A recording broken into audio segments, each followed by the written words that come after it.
Travis Wingoodsell. Sure enough,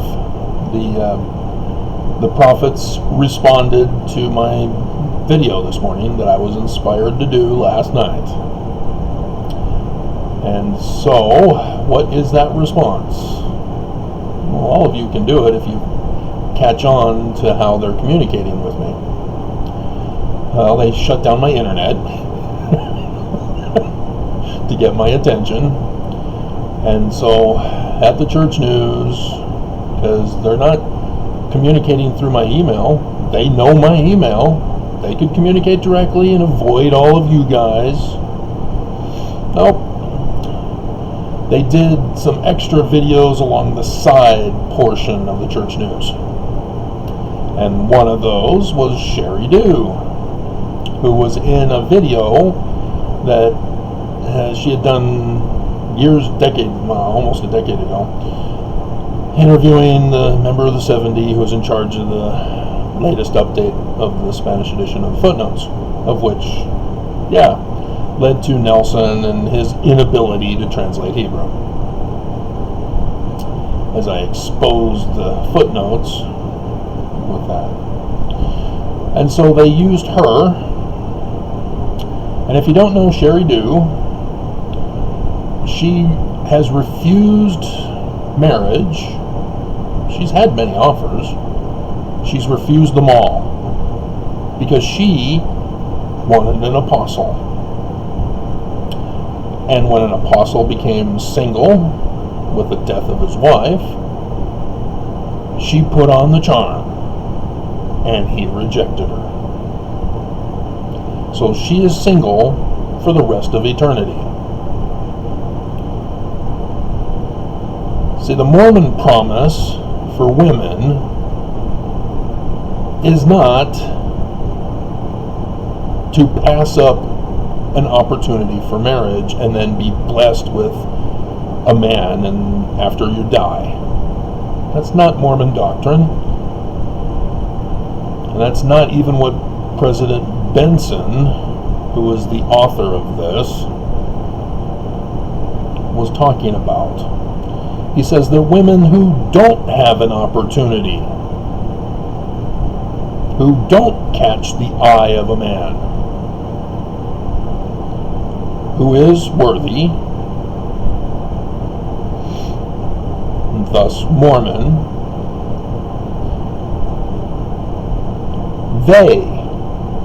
those women who remain faithful to the end of their life,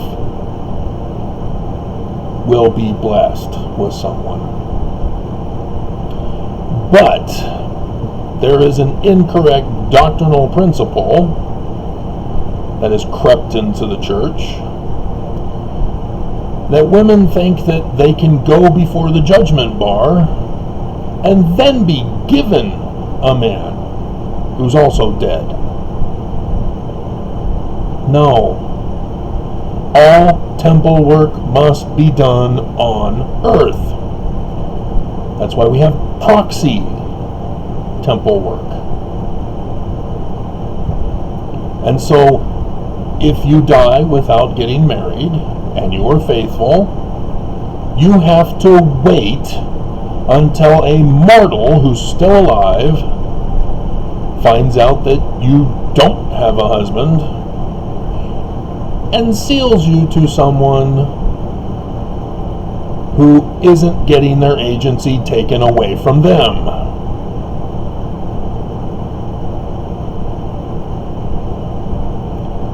This is what is so confusing for Mormons, and I don't understand why.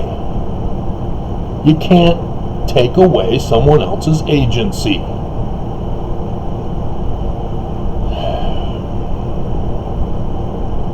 And so she's eternal for the rest of eternity.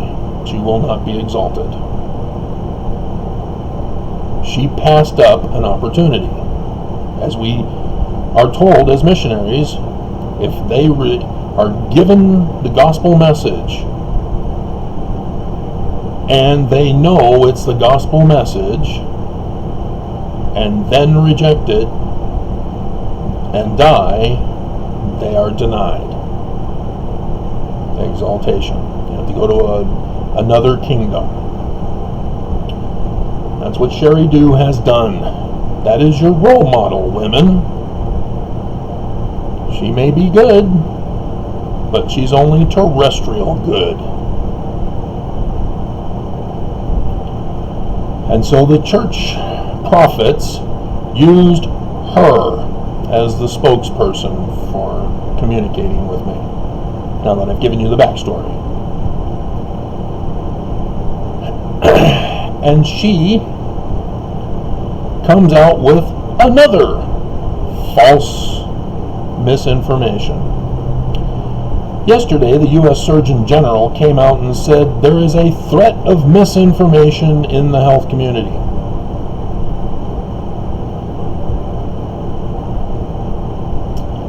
And so came out with a statement to correct the misinformation. There is a threat of misinformation in the church. I went over one of those with you. Women who think that they can pass up opportunities and still get opportunities, having passed them up. This is about prophets form unfailing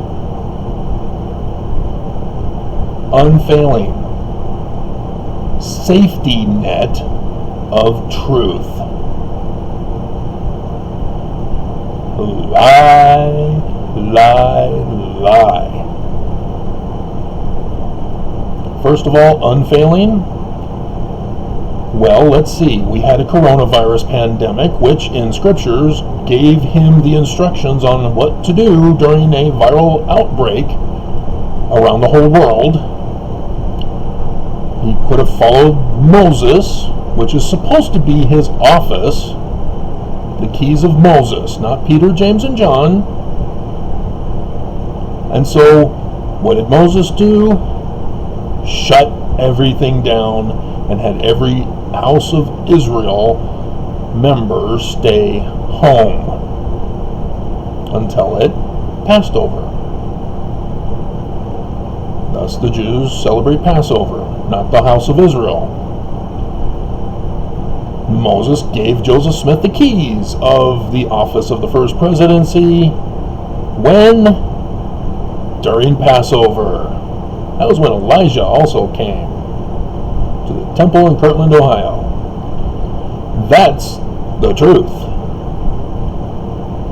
Nelson does a photo op at the Vatican Temple, holding the keys of the idol statue of Peter. Lie.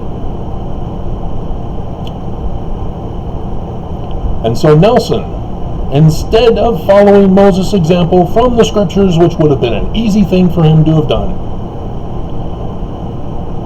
just come out and say, well, we've got an example of this in scriptures.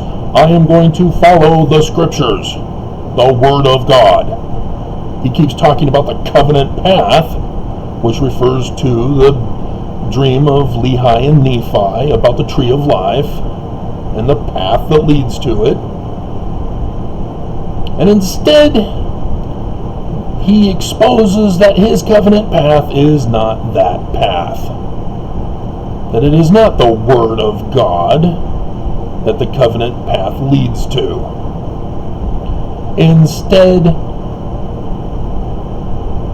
he denies the scriptures and chooses instead to follow Pharaoh, who wanted the Egyptians and the temples opened during the viral outbreak. And what is the results? Is it an unfailing safety net? Nope. Death, sickness, hospitalization, loss of your loved ones. How does that fit into this?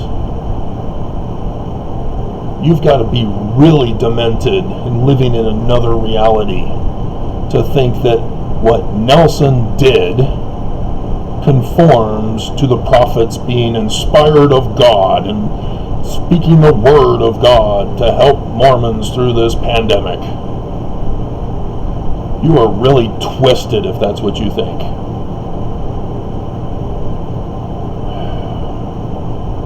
And so yes, the latest news, the Bolivian mission president had to be taken to Florida, fought it for months, didn't get Trump's treatment apparently. Trump would have died had they not tried that stuff. And the church could have paid for it for the mission president. Nope. Dead. There is no safety net for following the prophet. All of you know it. And so what is the truth? Well, it doesn't come from their mouths. Shall we go over Israel? Nelson says Israel means let God prevail. And you're supposed to believe that's an unfailing safety net of truth. I keep going over and over and over with you. He lied. It's wrong. It is Yah, Prince of God. The literal translation of it. It refers to Jacob now being the lineage through which the latter-day man like Moses, Messiah, is going to be born through. You know, that office Nelson's supposed to be holding right now. So, prophets telling the truth? Nope. But who is telling you the truth? Yeah, the guy you don't want to be telling the truth. Because you don't believe me. That's why you're so twisted and demented. To think that somebody who wants you dead is providing you an unfailing safety net. Destroying your life, Sherry Dew. And yet you remain loyal to your captors. That's beyond Stockholm Syndrome. This is why God inspired me to say, let my people go. And then there was another article where they said, screw you, Travis, women will not hold office. Despite Romans 16, despite the ancient history and practice. So they talked about councils, how women are getting a voice in councils. No, it's selected women like Sherry Dew, who's dumber than a brick. Who's compliant and submissive, who don't dare speak out against the prophets. How is that counsel? Oh, President Nelson, we'll do whatever you want. We really don't have anything for you. You're doing a great job. How is that counsel?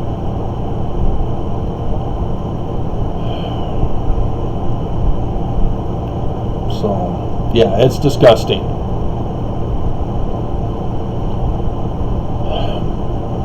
And so, yeah, the prophecies are clear. I'm not sure if the pictures, they look fine for me when I put them on. Usually I can tell if they're blurry.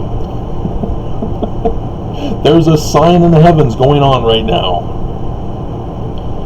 That is the sign of David slaying Goliath, of Samson slaying the lion, of Amos 3:7, looking around the context, hearing the lion roar. That's why I chose the particular song I chose, and chose it in a playlist. Did anybody even catch that? I doubt it. I once talked about how I put descriptions in the description, or put things in the description for people, and it's supposed to relate to the video topic. And I asked if anybody was paying attention, so one guy tried it, and it just happened that I wasn't doing one on that video. Where is it? I don't see it.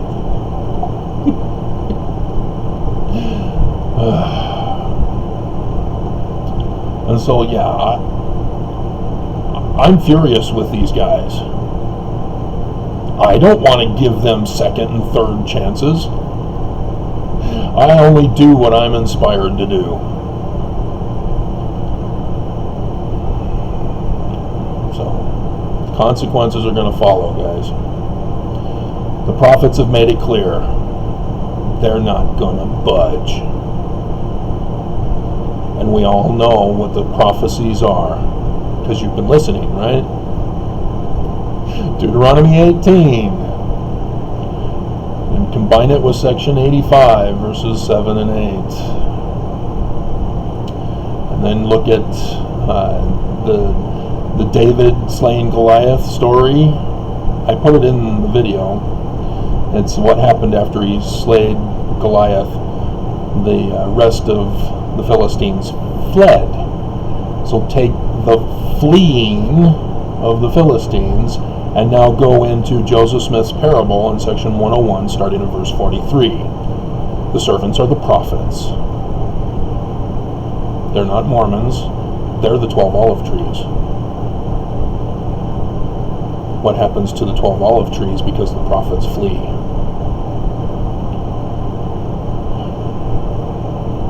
This is that unfailing safety net of truth. They've betrayed you, and they will destroy you so that they can replace you with the 10 lost tribes of Russia.